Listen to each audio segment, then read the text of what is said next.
নবীজি বলেন, আমি পয়গম্বরের হাতে কালেমা পড়ে মুসলমান হতে শুরু হয়ে গেল মক্কার মানুষ, গোপনে গোপনে মুসলমান হওয়া শুরু হয়ে গেল। 10 বছরের সন্তান আমি মুহাম্মদের হাতে কালেমা পড়ে মুসলমান হয়ে গেল। হযরত আলী 10 বছরের সময় দলে দলে মুসলমান হয়। আমার বেতের বাড়িও লাগে নাই, চিৎকার দেওয়া লাগে নাই। মাত্র অল্প সময়ের মধ্যে মক্কার মানুষগুলোর দিল নরম হয়ে গেল দিনের দিকে আকৃষ্ট হওয়ার পেছনে। একমাত্র যত বড় কারণের মধ্যে সুন্দর ব্যবহার ছিল আমার মূল কারণ। আমার চলাফেরা, আমার আদব, আমার সবকিছু দেখে মানুষগুলো পাগলের মতো হয়ে যাইত। কেমন উত্তম আদর্শের অধিকারী আমার নবী! এমন একটা সময় উত্তম আদর্শ নিয়ে মক্কার জমিনে আবির্ভূত হলেন, যেই সময় মক্কার মানুষের মতো চরিত্রহীন খারাপ পৃথিবীর মধ্যে আর কোথাও ছিল না। এত খারাপ মানুষ মক্কার মানুষ। ওই মক্কার জমিনের মধ্যে বাইতুল্লাহর ভেতরে 360টা মূর্তি ঢুকাইয়া কাফের মুশরিকেরা বাইতুল্লাহর চারপাশে নারী পুরুষ উলঙ্গ হয়ে তাওয়াফ করে। নারীদেরকে সমাজের চূড়ান্ত খারাপ মনে করে কন্যা সন্তান জন্ম নিলে বাবা মাথা উঁচু করত না, সমাজের ভেতরে লজ্জায় কন্যা হয়েছে এই লজ্জায়। আবার কোনো বাবা হতভাগার মতো সুযোগ পেয়ে সমাজের লজ্জায় পড়িয়া কন্যা সন্তানকে জ্যান্ত মাটিতে দাফন করে ফেলত। মদিনাওয়ালা নবী এমন উত্তম আদর্শ নিয়ে মক্কার জমিনে আগমন করেছিলেন। নবীজির উত্তম আদর্শ গ্রহণ করার পর মক্কার মানুষ এতটা দামি হয়ে গেল, আল্লাহ পাক জানায় দিলেন, ও পয়গম্বর উম্মতের জানায় দেন, আমি আল্লাহ অমুক অমুক সাহাবার নামে জান্নাতের টিকিট আমি ওপেন করে দিলাম। নবীজির আদর্শের কারণে এত দামি। নবী বলেন, আমার হাতে কালেমা পড়ে মুসলমান হতে লাগলো আমার আদর্শ দেখে। নবীজির হাঁটা দেখে মানুষের আকর্ষণ, নবীজির চাহনি দেখে মানুষের আকর্ষণ বেড়ে যায়।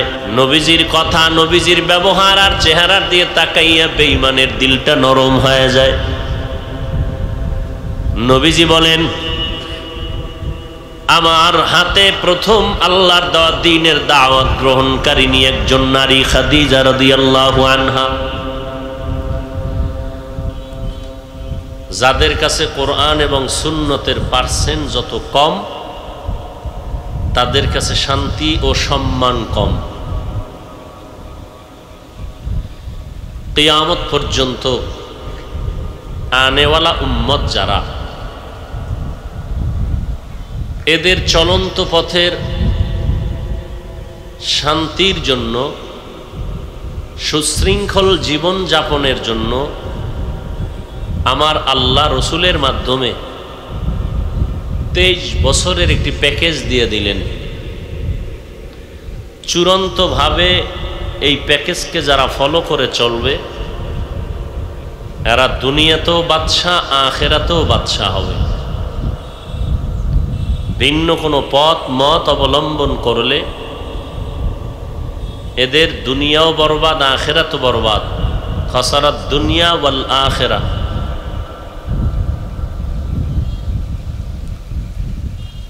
আর এই সুন্নতের কোরআনের পথ প্রদর্শক রসুল নাই, কিয়ামত পর্যন্ত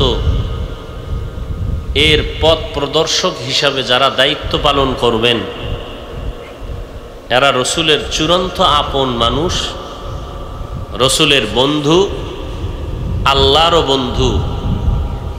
এদের নাম রসুলের ভাষায় উলামায়ে আহলে হক। এই উলামায়ে আহলে হকের দায়িত্ব রসুলের রেখে যাওয়া 23 বছরের আদর্শ বা প্রেসক্রিপশন উম্মত কিভাবে ফলো করে চলবে, সে নিয়ম পদ্ধতিটা স্মরণ করাইয়া দিবে উলামায়ে কেরাম উম্মতের সামনে।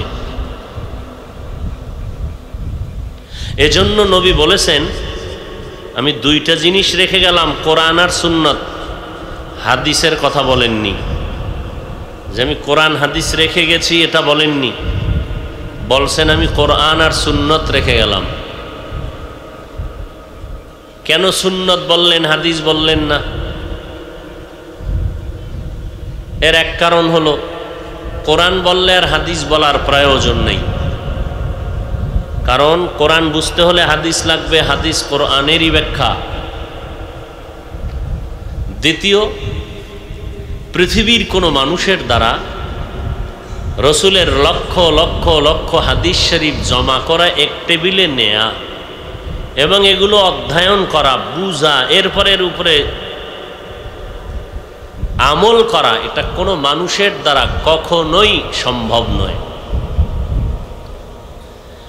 তৃতীয় কথা, নবী বুঝাইলেন সুন্নতের আমল মানি ব্যক্তির অনুসরণ করতে হবে। আপনি জানেন চুল কাটার মধ্যে রসুলের সুন্নত আছে, আঙ্গুলের নখ কাটার মধ্যে রসুলের সুন্নত আছে। এটা বাস্তবায়ন করার জন্য কিতাব দেখলে আপনি সম্ভব না, আপনাকে ওলামায়ে আহলে হকের অনুসরণ করতে হবে। কারণ ওলামায়ে আহলে হক এরা নিজেদের মন গড়া কিছু সিদ্ধান্তের উপরে উম্মতকে কিছু বলবেন না। এরা পূর্ববর্তী যারা আহলে হক, এদের অনুসরণে কোরআন সুন্নাহ ভিত্তিক জীবন যাপন করেন, উম্মতকে সেই পথে ডাকেন। এর পূর্বে যারা উলামায়ে মুতাআখিরিন, তাদেরকে তারা ফলো করেছেন, তারা উলামায়ে মুতাকাদ্দিমিনকে ফলো করেছেন, উলামায়ে মুতাকাদ্দিমিন তাবে তাবিনদেরকে ফলো করেছেন, তাবে তাবিনগণ তাবেইনদেরকে ফলো করেছেন, তাবিনগণ সাহাবায়ে কেরামকে ফলো করেছেন, সাহাবায়ে কেরাম রাহমাতুল লিল আলামিনকে ফলো করেছেন। অতএব পোশাকের মধ্যে রসুলের সুন্নত আছে। কেমনে পড়বেন? নবীরে দেখা নাই, সাহাবায়ে কেরামও দেখি নাই। চূড়ান্ত সিদ্ধান্ত, সমাধান, উলামায়ে আহলে হকরে ফলো করো। উলামায়ে আহলে হক যেই টুপি পরেন, যেই পোশাক পরেন, এটাই মদিনার পোশাক। আর এই উলামায়ে কেরামের পদাচারণে আজ আমরা ধন্য হয়ে এই ময়দানে বসছি। আমরাও যদি আমাদের আসাতাজায়ে কেরাম, মুরব্বী উলামায়ে কেরামের পথ অনুসরণ না করতাম, এই পথে আসতে পারতাম না।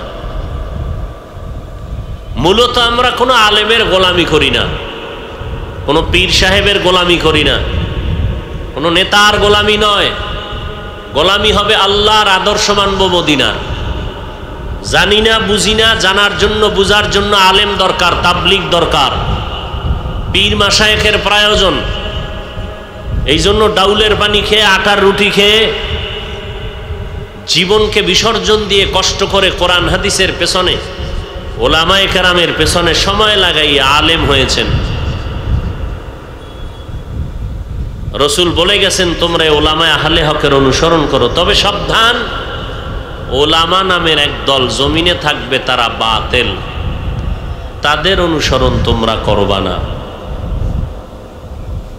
ওলামায়ে আহলে বাতিল যারা, এরা ইসলামের ব্যানার লাগাইয়াই মানুষকে ইসলাম থেকে বিমুখ করে ফেলবে, অপকৌশলে, কঠিন চক্রান্তের মাধ্যমে। বর্তমান সমাজে আমরা সেই চক্রান্তের শিকার হতে চলছি। আলেম নাম ধারণ করে স্টেজে বসে বলে কোরআনের মধ্যে বহু জাল আছে, নবীরা ভুল করেছেন। আপনাদের ধারণা কি নবীরা ভুল করেছেন? তাহলে যে আলেম বলবে নবীরা ভুল করেছেন, এই আলেম হলো আহলে বাতিল। আলেম কি? আহলে বাতিল। আল্লাহ আমাদের সব ভাইকে হেদায়াত দান করুন। তো উলামায়ে আহলে হকের অনুসরণে আজকের এই মাহফিল এবং এই উলামা মুফতি মুহাদ্দিস মুফাসসির শাইখুল হাদিস হাজারো লাখো আলেমের মুরব্বী। আমি বিভিন্ন বয়ানে বলি যে মানুষ রাজনীতির সিস্টেমকে অব্যাহত রাখার জন্য গাড়ি ভাড়া করে, বিমানে, হেলিকপ্টারে, বিভিন্ন সিস্টেমে গোপালগঞ্জের টুঙ্গিপাড়া যায়।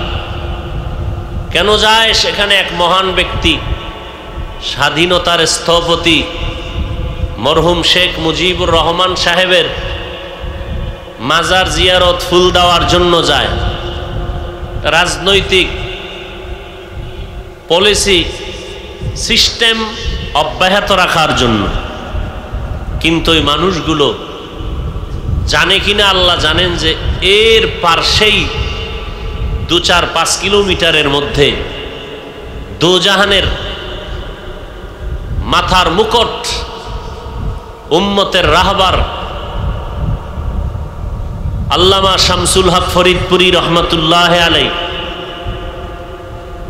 গওহারডাঙ্গা মাদ্রাসার পার্শ্বে তিনি আল্লাহর মারিফতে নিমজ্জিত আছেন।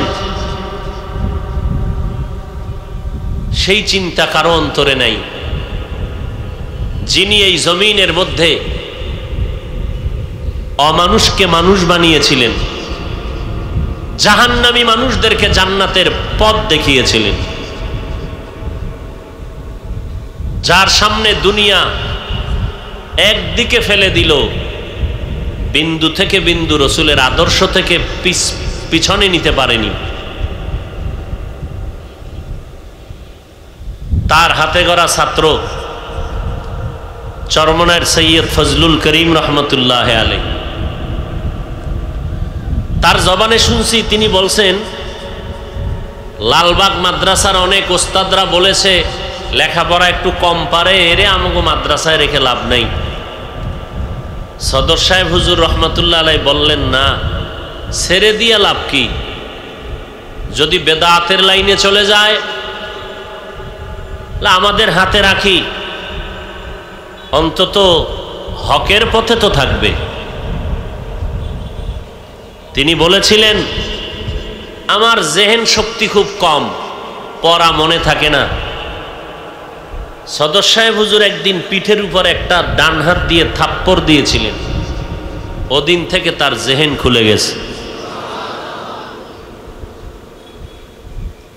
সোহবতে সালে তোরা সালেহ কুনাদ, সোহবতে তালে তোরা তালে কুনাদ। আল্লাহ ওয়ালাদের নজরের মধ্যে বরকত, রাগের মধ্যে বরকত, ধমকের মধ্যে বরকত, কথার মধ্যে বরকত, চোখের ইশারার মধ্যে বরকত। কিন্তু গোপালগঞ্জের মানুষ কতটুকু চিনতে পারলেন তাকে আল্লাহ ভালো জানেন। একটা মানুষ মানুষকে ভালোবাসার চূড়ান্ত পরিচয় কি? ভালোবাসার ব্যক্তির রঙে রঙিন হওয়া। যারা সদর সাহেব হুজুরকে ভালোবাসেন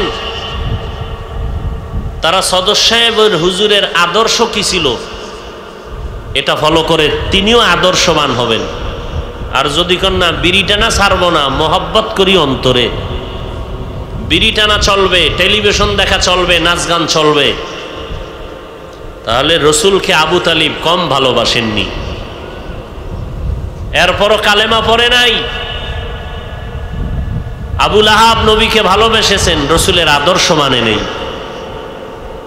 ওই ভালোবাসার কারণে আবু লাহাব যেমন জান্নাতি না, যারা সদর সাহেব হুজুরকে বলে ভালোবাসি কিন্তু রসুলের আদর্শ মানে না, এদের হালাতও তেমন। সে হালাত থেকে ফিরাইয়া নেওয়ার জন্য আজ এই সুন্দর আয়োজন।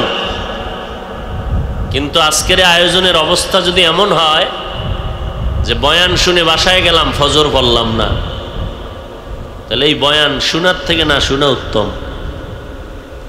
আল্লাহ আমাদের আমলি জিন্দেগিকে পরিশুদ্ধ করে চলানোর তৌফিক দান করুন। মা আতাকুমুর রাসূলু ফাখুযু ওয়া মা নাহাকুম আনহু ফান্তাহু। পয়গম্বরকে আল্লাহ বলেন, নবী জানায় দেন কোরআনের বাণী, নবী আপনি যা নিয়ে আসছেন তা মানুষ যেন গ্রহণ করে নেয়, যা নিষেধ করেছেন তার থেকে যেন মানুষ ফিরে যায়। জমিনের মধ্যে নবী কি নিয়ে আসছেন? আল্লাহ তাআলা বলেন, লাকাদ কানা লাকুম ফি রাসূলিল্লাহি উসওয়াতুন হাসানা। অবশ্যই মুহাম্মদের মধ্যে মুমিনেরা তোমাদের জন্য রয়েছে উত্তম আদর্শ, তোমরা গ্রহণ করে নাও। কারণ এমন উত্তম আদর্শওয়ালা ব্যক্তি জমিনে, আমি পয়গম্বরের হাতে কালেমা পড়ে মুসলমান হতে শুরু হয়ে গেল মক্কার মানুষ, গোপনে গোপনে মুসলমান হওয়া শুরু হয়ে গেল। 10 বছরের সন্তান আমি মুহাম্মদের হাতে কালেমা পড়ে মুসলমান হয়ে গেল। হযরত আলী 10 বছরের সময় দলে দলে মুসলমান হয়। আমার বেতের বাড়িও লাগে নাই, চিৎকার দেওয়া লাগে নাই। মাত্র অল্প সময়ের মধ্যে মক্কার মানুষগুলোর দিল নরম হয়ে গেল দিনের দিকে আকৃষ্ট হওয়ার পেছনে। একমাত্র যত বড় কারণের মধ্যে সুন্দর ব্যবহার ছিল আমার মূল কারণ। আমার চলাফেরা, আমার আদব, আমার সবকিছু দেখে মানুষগুলো পাগলের মতো হয়ে যাইত। ও দুনিয়ার মানুষ, আল্লামা শামসুল হক ফরিদপুরি রহমাতুল্লাহ আলাই বলতেন, দুনিয়াতে যত মানুষ দেখো সব হলো পাগলের দল, একটা মানুষও নাই যে পাগল না। দুনিয়ার সব মানুষ হলো পাগল। আমি হুজুর যেমন পাগল, যারা হুজুর না তারাও পাগল। সরকারও যেমন পাগল, সরকারের জনগণেরাও পাগল। চেয়ারম্যান পাগল, তার ভোটারেরাও পাগল। স্বামী যেমন পাগল, স্ত্রী পাগল। একটা মানুষ জমিনের মধ্যে নাই যে পাগল না, এমন একটা মানুষও নাই। বলে কেমন পাগল? কেউ টাকার পাগল, সারাদিন রাত টাকা টাকা টাকা জিকির করে, ফিকির করে, ঘুমের মধ্যেও টাকার স্বপ্ন দেখে। আবার একদল মানুষ এই জমিনে আছে, এরা ক্ষমতার চেয়ারের পাগল। অল টাইম শুধু ফিকির আর জিকির, ক্ষমতার চেয়ার যেন ছুটে না যায়, কবে পাই। যারা পায় বলে আর ছাড়বো না, এই ক্ষমতার চেয়ারে মরণ হবে। আর যারা পায় না বলে মরণ পর্যন্ত এই লোভ ছাড়বো না। আবার একদল মানুষ যে টাকার পাগল, টাকা টাকা জিকির করে, যে ক্ষমতার পাগল, ক্ষমতার জিকির করে, যে নারীর পাগল, নারীর জিকির করে, যে বাড়ির পাগল, বাড়ির জিকির করে। সদর সাহেব হুজুর রহমাতুল্লাহ আলাইহি বলেন, আর একদল পাগল এই জমিনের মধ্যে আছে। এরা টাকার পাগল না, বাড়ির পাগল না, গাড়ির পাগল না। এই মানুষগুলো ক্ষমতার চেয়ারের পাগল না, নারীর পাগল না। এই মানুষগুলো হাঁটতে চলতে উঠতে বসতে শুধু অন্তরে জিকির আর ফিকির, আমি আল্লাহ তাআলার পাগল। সবসময় আল্লাহর মোহব্বত নিয়ে দৌড়ায়। বান্দা বাথরুমে যখন ঢুকবে তখন আমার আল্লাহর মোহব্বতের দাবি নিয়ে ঢুকে, দোয়া পড়ে ঢুকে, আল্লাহ বাথরুমে ঢুকতেছি, তুমি দয়া করে হেফাজত করিও, কারণ বাথরুমের মধ্যে সব শয়তানের আড্ডাখানা। বাজারে ঢুকলেও বলে, আল্লাহ তুমি আমাকে হেফাজত করিও, কারণ আমার নবী বলেছেন দুনিয়ার মধ্যে বাথরুম খারাপ না, সব থেকে খারাপ হলো বাজার। বাথরুমের নবী খারাপ বলেন না, বাজারটারে খারাপ বলেছেন। কারণ কি? বাথরুমে গেলে এই পরিমাণ গুনাহ মানুষ করে না, বাজারে গেলে যেই পরিমাণ গুনাহ মানুষ করে। বাজারে গেলে দোয়া পড়ে, বাথরুমে গেলে আল্লাহর নবীর মোহব্বত নিয়ে, আল্লাহর মোহব্বত নিয়ে বাথরুমে ঢুকে বের হয়। অল টাইম তারা আল্লাহর মোহব্বত অন্তর থেকে দূর করে না। খানা খাইতে বসবে, সেখানেও আল্লাহর মোহব্বতের আওয়াজ। আল্লাহ কয়, নবী জানায় দেন আমার বান্দারা যারা আমি আল্লাহকে ভুলে না, আমি আল্লাহও তাদেরকে ভুলি না। আমি সব সময় এদেরকে পাহারা দিয়ে রাখি। আল্লাহ তাদের জিম্মাদারি নিয়ে নেন, রহমতের চাদর দিয়ে তাদেরকে হেফাজত করেন। আল্লাহ পাক রব্বুল আলামিন বলেন, আমার মোহাব্বতের তসবিহ নিয়ে যারা চলবে আমি আল্লাহ তাদের দিকে সবসময় রহমতের নজর দিয়ে রাখি। তাহলে শামসুল হক ফরিদপুরি রহমাতুল্লাহ আলাই এত বড় একজন হাস্তি, রব্বুল আলামিন কুদরতের হাতে তার কবরে জান্নাতের মাকাম উঁচু করে দিন, বলেন আমিন। তিনি বললেন, দুনিয়ার সবাই পাগল, কেউ টাকার পাগল, বাড়ি গাড়ির পাগল, কেউ ক্ষমতার পাগল, কেউ আল্লাহর পাগল। বলেন কোন পাগলটা ভালো? জোরে বলেন। অতএব দুনিয়ার মানুষ এই রবিউল আউয়ালে আমার নবী উম্মতের বারবার শিক্ষা দিয়ে গেলেন, উত্তম আদর্শ গ্রহণ করে নাও, আল্লাহর পাগল হয়ে যাও।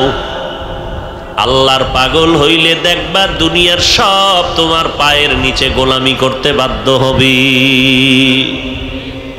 মান কানা লিল্লাহ কানাল্লাহু লা, যেই ব্যক্তি আল্লাহর হয়ে যায় সব তার গোলামিতে পরিণত হয়ে যায়।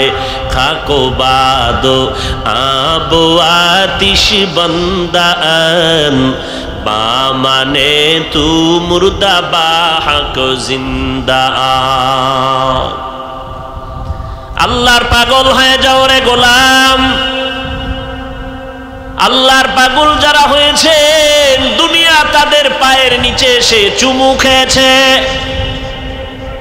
টাকার পেছনে তারা ঘুরে নাই, টাকা তাদের পেছনে ঘুরছে। ক্ষমতা তাদের পেছনে ভিক্ষা করেছে। কত লোভানক দৃষ্টি দেখাইছে, কিন্তু আল্লাহর পাগলের ফিরাইতে পারে না। আল্লাহর পাগল যারা হয়েছে এদের বিয়া শাদিও বন্ধ হয় নাই, খানাও বন্ধ হয় নাই, ঘুমও বন্ধ হয় নাই, ব্যবসা বাণিজ্য বন্ধ হয় নাই। সাহাবায়ে কেরাম আল্লাহর পাগল, ব্যবসা করেছেন, চাকরি করেছেন, রাতের বেলা নামাজে সময় কাটিয়েছেন। এরে নবীর আশিক, আমার মায়ার নবীর আদর্শ দিয়া মক্কা বিজয়ের রূপরেখা তৈরি করে ফেললেন। ওই মদিনার আদর্শের মালা গলায় লাগাও। বান্দা কেমনে তুমি খানা খাইবা সেখানেও নবীর আদর্শ ফলো করে চলো। আঙ্গুলের নখগুলো কেমনে কাটবা সেখানেও নবীর তরিকা সুন্নতকে আদর্শ হিসাবে গ্রহণ করে নাও। দুনিয়ার কোনো কাজ বন্ধ হবে না, চাকরিও যাবে না, লেখাপড়া বন্ধ হবে না। আমার নবীর উত্তম আদর্শের মতো আর জমিনের মধ্যে কারো আদর্শ নাই। যত আদর্শর স্লোগান এই জমিনের মধ্যে শুনলাম, সব আদর্শগুলো নাপাক, একমাত্র মদিনাওয়ালা নবীর আদর্শই পাক। পয়গম্বরের আল্লাহ তাআলা অলৌকিক কিছু দান করেছিলেন, কারণ আমার নবীর মতো নবী নাই। নবীজি বলেন, আমি আবু বকরকে নিয়ে, তিনি কালেমা পড়ে মুসলমান হলেন আমার হাতে। আবু বকর দুইজনে রাস্তা দিয়া চলতেছি, পাথরওয়ালা পথ, ডানে বামে জঙ্গল আর পাহাড়। চলতে চলতে পেটে ক্ষুধা লাগছে, হঠাৎ করে তাকায় দেখি একটা চেটিয়াল ময়দানে বকরির পাল নিয়ে রাখাল দাঁড়ানো। আমি আবু বকর সহ দাঁড়ায় গেলাম। দাঁড়াইয়া রাখালকে ডাকলাম, রাখাল একটু সামনে দাঁড়াও। রাখাল আমার সামনে দাঁড়ায় গেল। তোমার এই বকরির পালের মধ্যে দুধ দেওয়ার মতো কোনো বকরি আছে কিনা? বলে আছে। বলে পারবা, আমাকে একটু দুধ দাও, আমরা ক্ষুধার তৃষ্ণা পান করব। রাখাল বলে না, সম্ভব না, কারণ এ রাখাল আমি মাত্র আমানতদার, এটার মালিক আমি না। মালিকের অনুমতি ছাড়া আমি কোনো বকরির দুধ আমি আপনাকে দিতে ব্যর্থ পারতেছি না। নবীজি শেষ পর্যন্ত বললেন, রাখাল তুমি এমন একটা বকরি আমার সামনে এনে দাও যেই বকরিটা দুধ দিবে দূরের কথা, দেওয়ার মতো কোনো কাইফিয়াত নাই, কোনো সিস্টেমই ওর নাই। দুধ দিবে দূরের কথা, দেওয়ার কোনো সিস্টেমই নাই, এমন একটা বকরি আমার সামনে এনে দাঁড় করায় দাও। রাখাল বলে আমি বকরি এনে দাঁড় করায় দিলাম। হঠাৎ নজর করে দেখি মদিনাওয়ালা আব্দুল্লাহর সন্তান ঠোঁট নাড়াইয়া নাড়াইয়া কি যেন বলল। হঠাৎ নজর করে দেখি আমার বকরিটা দুধে তার ওলানটা ভরপুর হয়ে গেল। নবী নিজ হাতে দুধ দহন করেন, নবী পেট ভরে দুধ পান করেছেন, আবু বকরকেও পান করাইলেন, আমাকেও দিলেন। আবার রহমতের নবী হঠাৎ ঠোঁট মোবারক নাড়াইয়া কি পড়লেন, আবার বকরি আগের মতো হয়ে গেল।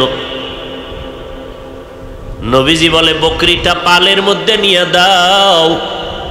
আমি রাখাল বকরি পালের মধ্যে নিয়ে দৌড়াইয়া দাঁড়ায় গেলাম। আমি এখনো ইসলাম চিনি না, কালেমা পড়ি নাই। মদিনাওয়ালা নবীর আশ্চর্য অবস্থা দেখার পর আমি বললাম, পয়গম্বর দেরি করবেন না, আমাকেও কালেমা পড়ায় মুসলমান বানায় দে। নবী বলেন ওই মুসলমান কত বড় দামি সাহাবী হয়ে গেল, আব্দুল্লাহ ইবনে মাসউদ রাদিয়াল্লাহু তাআলা আনহু। এই আব্দুল্লাহ ইবনে মাসউদ আমি নবীর আদর্শের এত পাগল হয়ে গেল। মুফাসসিরিনে কেরাম মুহাদ্দিসিনে কেরাম লেখেন, আব্দুল্লাহ ইবনে মাসউদ যখন হাঁটতেন পেছন দিক দিয়ে তাকাইলে মনে হয় পয়গম্বরের নিদর্শন দেখা যায়। আব্দুল্লাহ বিন মাসউদ রাদিয়াল্লাহু তাআলা আনহুর চেহারার মধ্যে নবীর নমুনা, নবীজির চেহারা মোবারকের নমুনা, নবীর আদর্শ দিয়া মানুষগুলোকে আকৃষ্ট করে ফেললেন। যেই ওমরের মতো বান্দাটা ৩৯ জন মুসলমান নবীর হাতে কালেমা পড়া, এই সময় ১১ জন নারী মুসলমান আর ৩৯ জন পুরুষ মুসলমান। ওমর দৌড়াইতেছে তরবারি নিয়ে আমার নবীর গর্দান কাটার জন্য। দারে আর কামের মধ্যে নবী দোয়া করতেছিলেন, হে মালিক, ওমর ইবনে হিশাম ও ইবনে খাত্তাবকে তুমি কালেমার জন্য কবুল করে নাও। মাঝখানে আসছে ওমর, রাস্তার মাঝে এক আল্লাহর বান্দা নাঈম নামের একজন দাঁড়ায়, কয় দাঁড়াও। ওমর মেজাজ গরম করে কই যাও, বলে মুহাম্মদের মাথা কাটতে যাই। কয় দাঁড়াও, তুমি মুহাম্মদের মাথা কাটবা, পরে তোমার আপন বোনের খবর নাও, সে কালেমাওয়ালা মুসলমান হয়ে গেল। তোমার ভগ্নিপতি তিনিও কালেমাওয়ালা মুসলমান হয়ে গেল। ওমরের মাথা গরম হয়ে গেছে, আমার মুহাম্মদের খবর পরে নিবা, আমার আগে আপন বোনের খবর নিয়ে নেই। ওদিকে আমার নবী দোয়া করেন, হে মালিক, ওমরের তুমি কালেমার সৈনিক বানায় দাও। ওমর চলছে বোনের বাড়ি, বোন আর ভগ্নিপতি ঘরের ভেতরে দরজা লাগাইয়া দুইজনে কোরআন পড়তেছিলেন। খাব্বাব বিন আল আরাত তিনি দুইজনকে কোরআন তেলাওয়াত পড়াইতেছিলেন, কোরআন পড়াচ্ছিলেন। ওমর যখন দরজায় গিয়ে আওয়াজ পাইলেন ভেতরে কোরআন তেলাওয়াতের আওয়াজ, দরজা নক করলেন। বোন অনুভব করলো আমার ভাই ওমর দাঁড়ায় গেল দরজার সামনে, কোরআন শরীফ বন্ধ করে দিলেন।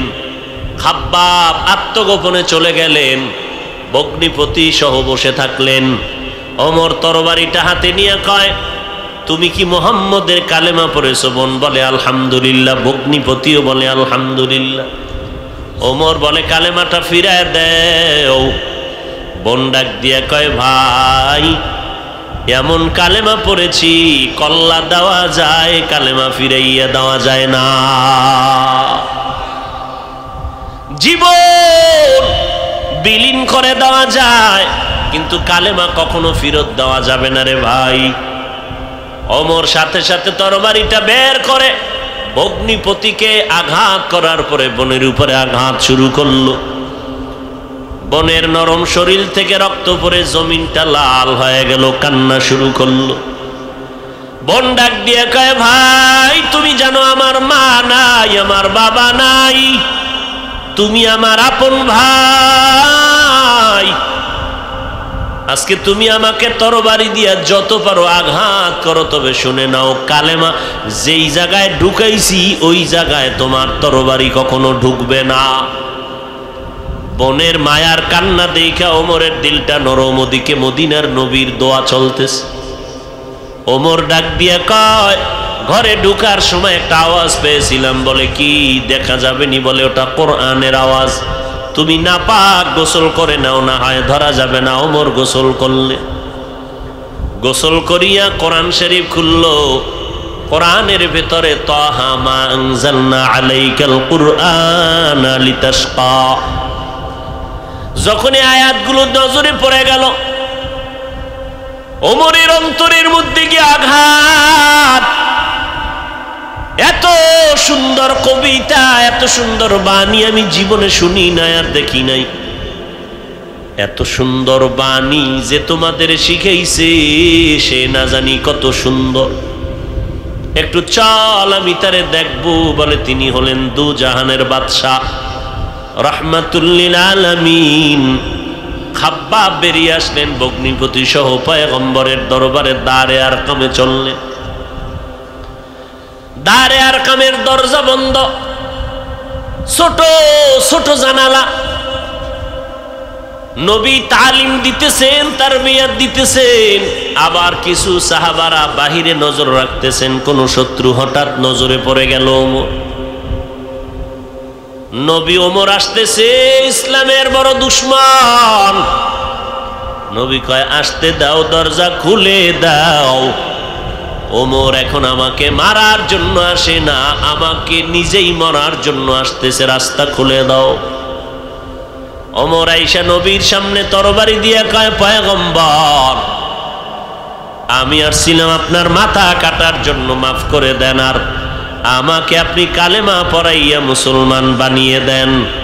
40তম মুসলমান হযরত ওমর হইয়া নবীর হাতে হাতটা লাগাইছেন।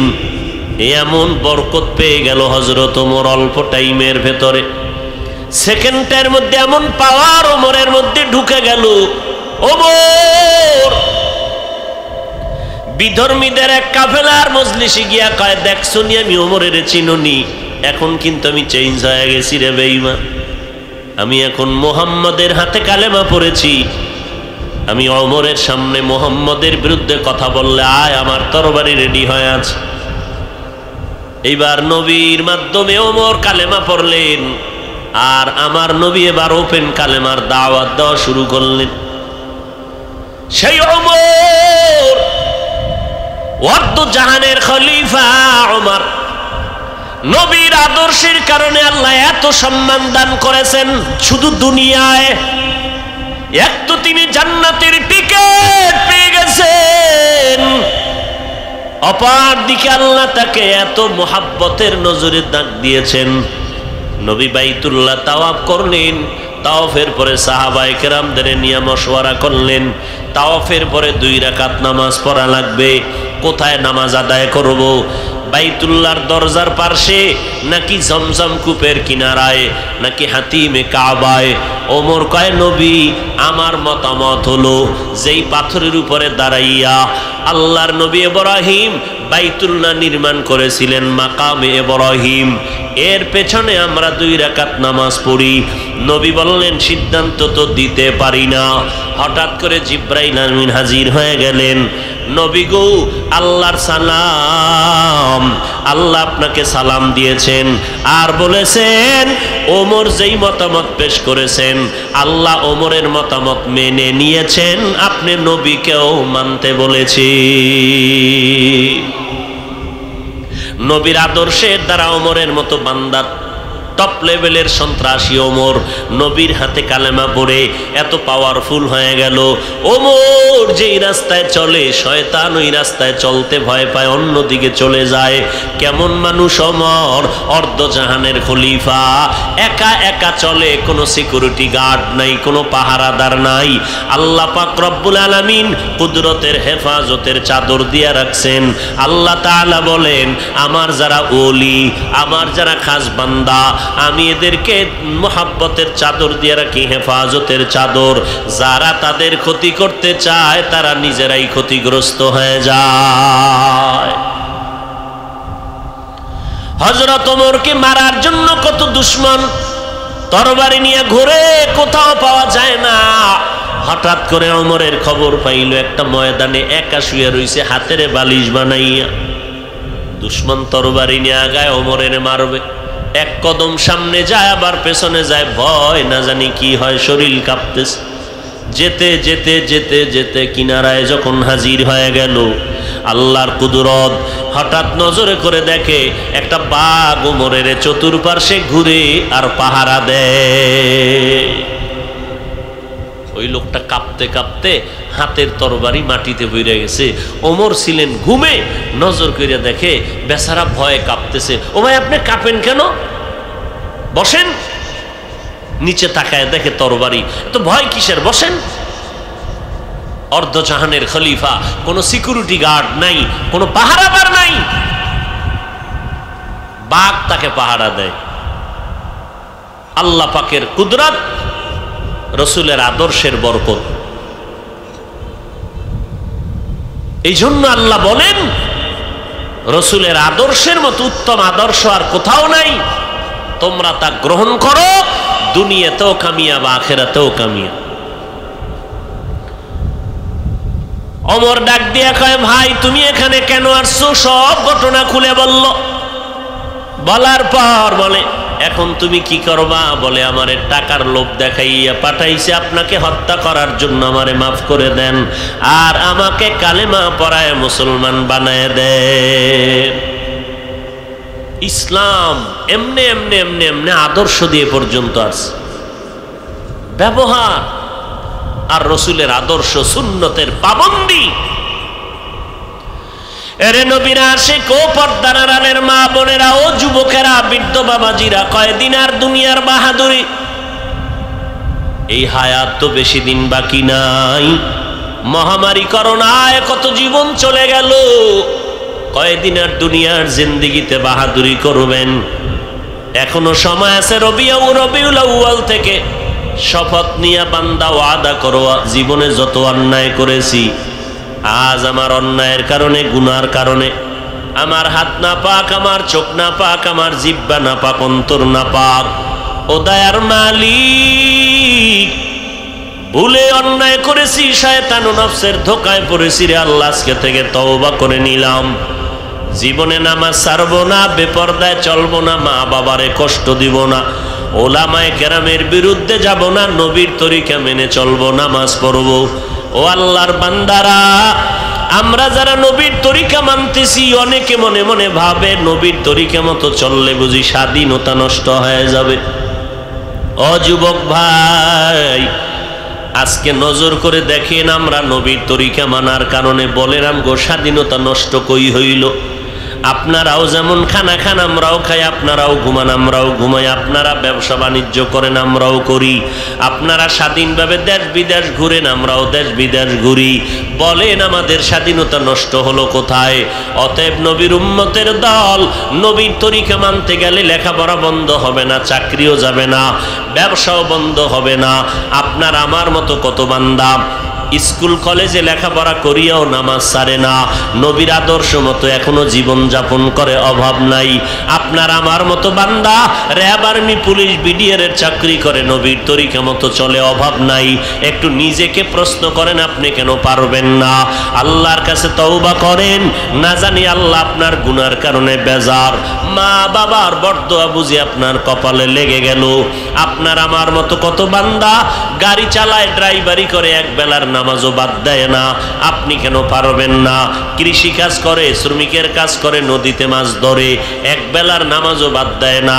অতএব আল্লাহর কাছে তওবা করে নেন। ও দয়ার মালিক, আজকে থেকে তওবা করে নিলাম, পিছনে যত অন্যায় করেছি সামনে আর করব না, নামাজ ছাড়ব না, নবীর তরিকার বাহিরে চলব না, নবীর মোহাব্বত নিয়ে চলব, আর মা বাবার খেদমত করে দোয়া নিব, ওলামায়ে কেরামের পরামর্শ নিয়ে চলব, দেশ ও জাতির বিরুদ্ধে কোনো ষড়যন্ত্র করব না। তওবা করার মতো যদি অন্তর তৈরি হয়, হায়াতের মালিক আমার আল্লাহ, ইজ্জতের মালিক আমার আল্লাহ, রিজিকের মালিক আমার আল্লাহ। আজকে আমি বক্তা, আপনারা শ্রোতা, আপনি ডাক্তার, আমি একজন রোগী। যতই বাহাদুরি করি না কেন, যতই বাহাদুরি করি, হায়াতটা যতদিন আছে ততদিন যখন চক্ষু দুইটা বন্ধ হয়ে যাবে, আমার গেঞ্জিটা বেলেট দিয়া কেটে কেটে রেখে সবাই আমারে সাদা কাপনের প্যাকেট বানাইয়া আপনাকে অন্ধকার কবর বাঁশবাগানে রেখে আসবে। ওই কবরে কাফনের প্যাকেটটা বানাইয়া যখন কবরে রেখে চলে যাবে, কে ওখানে ডাক্তার, কে ইঞ্জিনিয়ার, কাফনের প্যাকেটের মধ্যে উপরেও লেখা নাই কে মাওলানা, কে মুফতি সাহেব, কে ইমাম, কে মুক্তাদি, কে ওস্তাদ, কে ছাত্র, কে ধনী, কে গরিব, কোনো ভেদাভেদ নাই। নবী বলেন ওই কবরে যাওয়ার পরে তুমি কয় টাকার মালিক, কোন দল করছো, কি পরিমাণের নেতা তুমি, একটা প্রশ্ন করা হবে না। তুমি কত বড় আলেম, মুফতি সাহেব, কত বড় বক্তা, তারও কোনো প্রশ্ন হবে না। তিনটা প্রশ্ন হবে। নবী বলেন যারা জবাব দিবে জান্নাত পাবে, যারা জবাব দিতে পারবে না তারা জান্নাত পাবে না। এক প্রশ্ন, রবের পরিচয় দাও। দ্বিতীয়, তুমি ধর্মের পরিচয় দাও। তৃতীয় প্রশ্ন, রাহমাতুল লিল আলামিনের পরিচয় দাও। ওই কবরের কথা স্মরণ করে নবী বলেন যারা প্রশ্নের জবাব দিতে পারবে না, দুনিয়াতে রবের গোলামি করে না, গুনাহগার হইয়া যাবে। ওই বান্দাগুলো কবরে যাওয়ার পরে কোনো জবাব দিতে পারবে না। আল্লাহ তাআলা বলবেন, ও ফেরেশতা, এই নাফরমানের কবরে জাহান্নামের বিছানা দিয়া দাও, জাহান্নামের সাথে রাস্তা বানাও। এরে নবীর উম্মতের দল, দুনিয়াতে সূর্যের গরম সইতে পারি না, একটা মশার কামড় সহ্য করতে পারি না। ও আল্লাহর বান্দা, গুনাহ নিয়ে কবরে গেলে কেমনে আযাব সহ্য করবা? এখনো সময় আছে তওবা করার। অন্তর দিয়ে আমার আল্লাহকে অন্তর থেকে ডাকো আর বলো, হে মালিক, আজকে থেকে তওবার নিয়ত করে ফেললাম, বরকতের মাস, এই জমিন থেকে আমি তওবা করে নিলাম। মরিয়া গেলে যাব, হায়াতের মালিক, রিজিকের মালিক আল্লাহ। নামাজ ছাড়বো না, বেপরদায় চলবো না, দাড়ি কাটবো না, মা বাবারে কষ্ট দিব না, মিথ্যা কথা বলবো না, কারো হক নষ্ট করব না, ওলামায়ে কেরামের পরামর্শ নিয়ে চলবো। আল্লাহ মেহেরবানি করে আমাদের সবাইকে তওবাওয়ালা জিন্দেগি দান করে দেন, তওবার উপরে মজবুত হইয়া চলার তৌফিক দান করেন, আমিন।